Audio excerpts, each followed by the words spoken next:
নিশ্চিত করে আওয়ামী লীগকে নিষিদ্ধ করতে হবে। আমরা লক্ষ্য করেছি আওয়ামী লীগের কার্যক্রম নিষিদ্ধ হয়েছে, এখনো পর্যন্ত শেখ হাসিনার বিচার নিশ্চিত হয় না।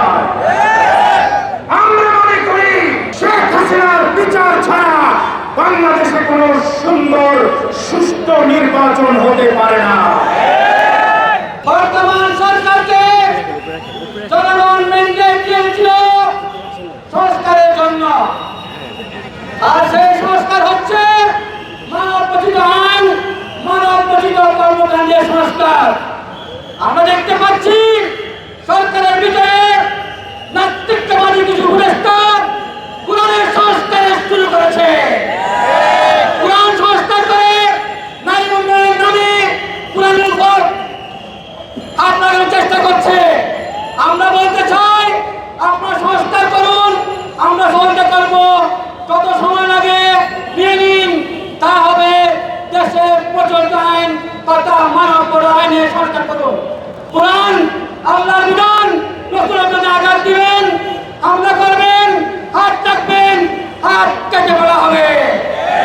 আমরা মাঠে আসতে চাই নাই, আমরা কোনো ব্যক্তি স্বার্থ নিয়ে এখানে আসি নাই। আমাদের ন্যায্য অধিকার মামলা করতে হয় এবং এই দেশের সংখ্যাগরিষ্ঠ মা বোনদের ন্যায্য অধিকার সম্মান বজায় রাখার জন্য এসেছি, মাঠে থাকবো। সঙ্গে সঙ্গে বলতে চাই যারা স্বার্থের জন্য, দলের জন্য আন্দোলন করে দেশকে বিরোধ করছেন, তারা আবার আগার মহিলাকে ডাকে আনবেন না। অতএব আলোচনার মাধ্যমে সংস্কার শেষ করে দ্রুত নির্বাচন যদি যান, দেশকে শান্তি পারবেন না। নারীদেরকে বলতে চাই আমরা নারীদের ন্যায্য অধিকার চাই। নারীদেরকে ইসলাম যত অধিকার দিয়েছে কোন তন্ত্র মন্ত্র নারীদের অধিকার দেয় নাই। নারীরা হলেন আমাদের মা, নারীরা হলেন আমাদের বোন, নারীরা হলেন আমাদের মেয়ে, নারীরা হলেন আমাদের জীবন সঙ্গী।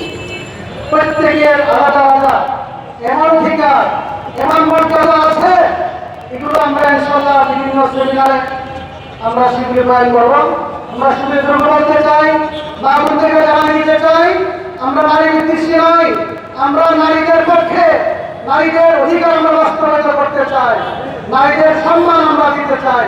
কিন্তু নাস্তিকরা যারা নারী বিদ্বেষী, নারীদেরকে ভোগের বস্তু বানাইতে চাই, তাদেরকে জানাই দিতে চাই ইসলাম বিরোধী, কোরআন সুন্নাহ বিরোধী কোনো আইন, কোনো বিধান বাংলার মুসলমানে করতে দিবে না।